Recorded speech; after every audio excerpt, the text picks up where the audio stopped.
증여세, 상속세. 이름만 들어도 머리가 찌끈거리시죠? 그런데 이거 그냥 모른 척 했다가는 나도 모르게 시한폭탄 스위치를 누르는 걸 수도 있어요. 그래서 오늘 이 복잡하게만 한 세금 문제를 제가 아주 쉽고 명쾌하게 풀어드릴게요.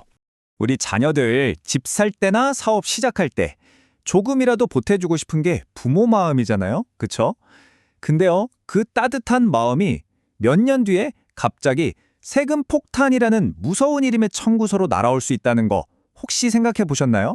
자, 그럼 가장 흔하게 빠지는 첫 번째 함정부터 볼까요?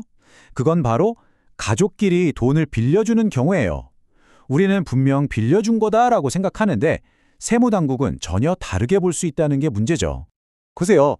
바로 이겁니다. 이게 모든 문제의 시작이에요.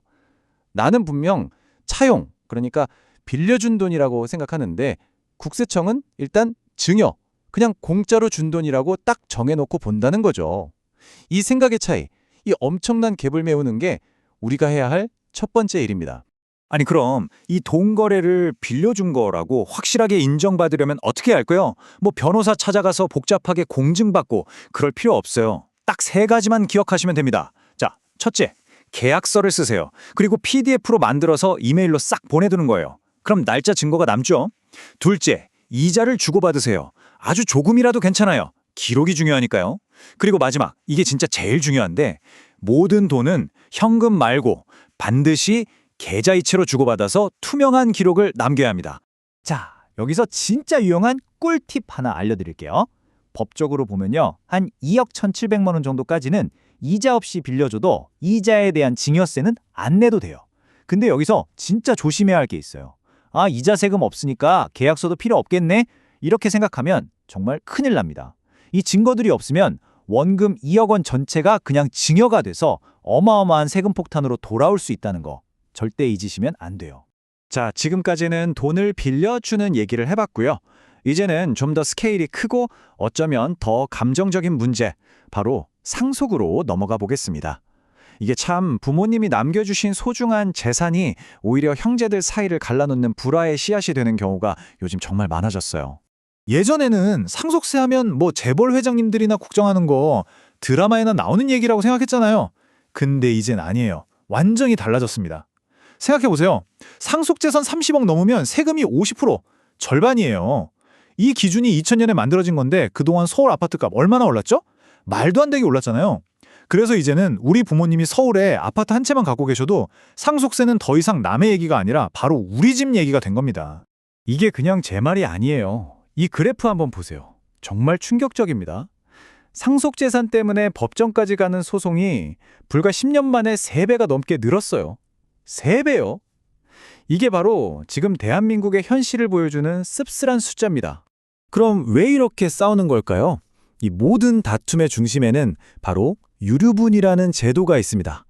이게 뭐냐면요, 아주 쉽게 말해서 아버지가 유언장에 내 모든 재산은 우리 큰아들에게 준다 이렇게 딱 써놔도 다른 자녀들이 아무리 그래도 법적으로 보장된 내 최소한의 몫은 내놔라고 소송을 걸 수 있는 권리예요. 그러니까 이 유류분 때문에 부모님의 마지막 뜻이 담긴 유언장이 휴지 조각이 돼버리는 경우가 정말 많다는 거죠. 정말 골치 아프죠? 세금도 문제, 가족끼리 싸우는 건 더 문제. 이 두 가지를 한 방에 해결할 수 있는 기가 막힌 방법은 없을까요? 있습니다. 자, 지금부터가 오늘 이야기의 하이라이트입니다. 아는 사람만 쓴다는 정말 스마트한 절세 전략, 제가 지금 공개합니다. 이 전략을 이해하려면 제가 드리는 질문에 한번 답해 보세요. 자, 아버지가 먼저 돌아가셨어요. 그럼 남은 어머니와 자녀들이 있겠죠? 이 중에서 누가 상속세를 내는 게 가장 현명한 선택일까요? 정답은 바로 어머니가 내는 겁니다. 이걸 어머니 찬스 전략이라고 부르는데요. 자, 잘 들어보세요. 정말 기가 막힙니다. 스텝 1. 아버지가 돌아가시면 어머니는 현금을 상속받으세요. 스텝 2. 자녀들은 앞으로 가치가 더 오를 부동산을 상속받고요. 스텝 3. 어머니가 상속받은 그 현금으로 우리 가족 전체 상속세를 다 내주시는 거예요. 이게 이 전략의 핵심인데 법적으로 부모가 자녀 상속세를 대신 내주는 건 증여가 아니거든요. 자, 그럼 결과가 어떻게 될까요? 자녀들은 당장 세금 낼 돈이 없어서 집을 파는 비극을 막을 수 있죠. 그리고 어머니의 재산은 세금을 내느라 줄었으니까 나중에 어머니 마저 돌아가셨을 때 내야 할 2차 상속세까지 확 줄어드는 그야말로 완벽한 전략인 거죠. 근데 이렇게 완벽해 보이는 어머니 찬스 전략에도 치명적인 약점이 하나 있어요. 바로 세금을 낼 현금이 있어야 한다는 전제 조건이죠. 그리고 이게 바로 대부분의 한국 가정이 부딪히는 현실적인 벽입니다. 평생 모은 가장 큰 자산인 부동산이 막상 세금을 내야 하는 순간에는 가장 큰 골칫덩어리가 되어버리는 아이러니가 생기는 거죠. 이 차트를 보시면 바로 이해가 되실 겁니다. 우리나라 평균 상속 재산을 보면요, 무려 85%가 부동산이에요.